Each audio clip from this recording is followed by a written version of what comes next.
process of introducing Sadhguru Jaggi Vasudev, who's been described in many different ways in my profession by people from my profession. We've called you a maverick, we've called you a monk on a motorcycle, we've called you a glamorous, flamboyant guru. But for your devotees, you are simply Sadhguru. And yet, Sadhguru, at a time when faith seems to be in collision with so many other questions that come up as a matter of individual liberty, I think this will make for a very interesting and important conversation for our time. So I would like to thank you for being part of this conversation. And let me start with the spiritual. And I hope what you say today is also addressed to the skeptics. I count myself among a skeptic who, if told that another human being possesses some sort of godly power, I would perhaps as the first instinct not believe it. But what I find interesting about what some of your sayings is captured by Arundhati Subramaniam in this book, is that you're actually saying that what we experience beyond our five senses, anything that we experience beyond the five senses can be called God, can be called power, or can be called yourself. So if God doesn't necessarily exist, why do we need gurus? Why do we need Sadhguru?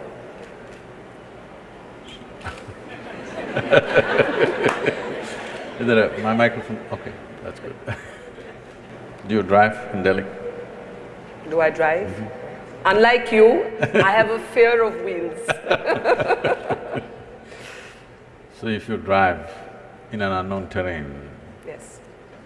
you use these days a GPS. Yes. Usually a strange woman will tell you, turn right. You Yes. turn right. She says, turn left. You say, turn left. She says, make a U-turn. You make a U-turn. Why? Simply because you're not familiar with the terrain. When you're in an unfamiliar terrain, it is sensible to take instructions. So, are you saying gurus are the new GPS? Not new. Long time ago we've been, for a very long time, way before the GPS came. GPS means what? Guru Positioning System.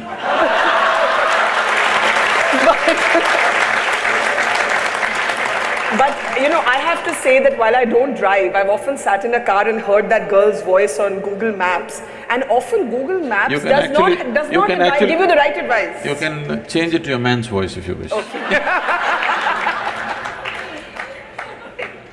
This beginning of this conversation perhaps underlines that you are atypical. You are atypical of what we imagine gurus to be.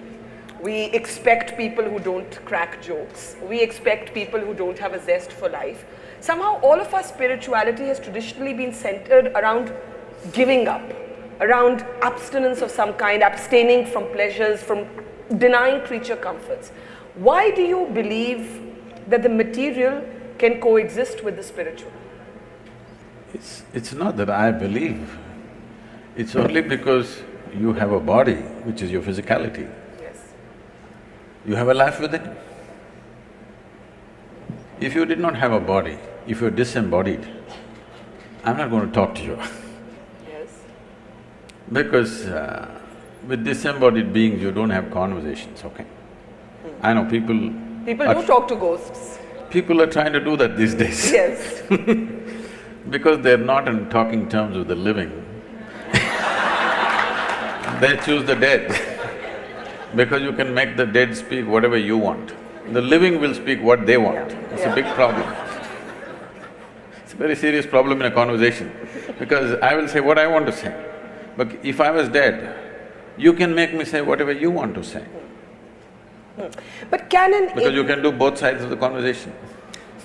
But if your philosophy, or you hate the word philosophy, I know, if your technology of inner engineering, and we'll talk more about that in just a moment, is available to all of us to, in a sense, find strength within ourselves, Sadhguru, then does that mean that the atheist and the agnostic and the skeptic can also embrace spirituality? Is inner engineering only for those who believe, or is it for anyone who asks questions? The previous question is a loaded one, still not answered fully. Yes, I know, I haven't given up on it yet. Coming to this, See, you're putting atheists and agnostics and skeptics together. It's a wrong classification. Atheists and theists are together, they're one kind. Because they both have certainty. Both believe something that they do not know. Both are not sincere enough to admit that they do not know. Yes. This is the biggest problem. The biggest problem in the world is people are still not straight enough to come to a place, what I know, what I do not know, I do not know. Because they have not realized the immensity of I do not know. I do not know is the basis of longing to know and seeking to know and the possibility of knowing. The moment you destroy I do not know, you destroyed all possibilities of knowing. So this is atheism and this is theism. They're not different. They're in the same boat, they pretend to be different. One believes positively, another believes negatively, but they both believe something that they do not know. One person, a well-known person in the country who goes about claiming he's an atheist all the time, one day comes up to me, somebody just introduces me first time. I say, Namaste. He says, do you know I believe there is no God? I said, I don't even believe that. Do you mean Javed Akhtar? I'm not… No, that was a good imitation, so I guess it wasn't difficult. I'm not taking names, I'm saying, the thing is, you also believe something, you don't seem to understand that. Yes. The most important thing is to come to this place of being utterly straight and sincere with life.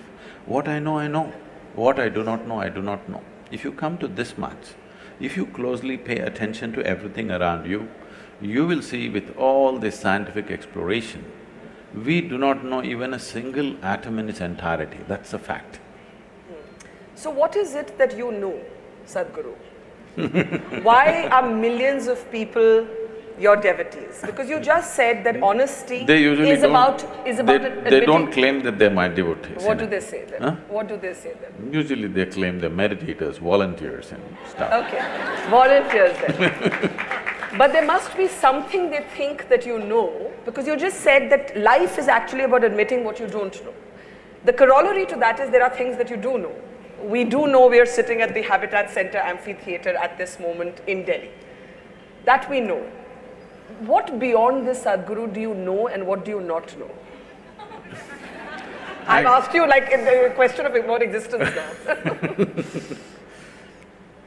What do I know? I don't know anything except this one. I know this piece of life from its origin to its ultimate. Everything that I need to know about this life, I know. And I see every other life is actually the same thing if you look deep enough. So in that context, because today modern science is coming to this, there is a theory which is evolving, which is called as constructional theory.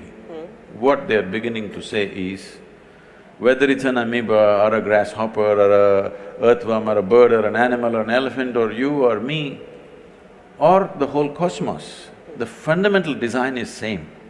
It is only a question of complexities and sophistication of the same design.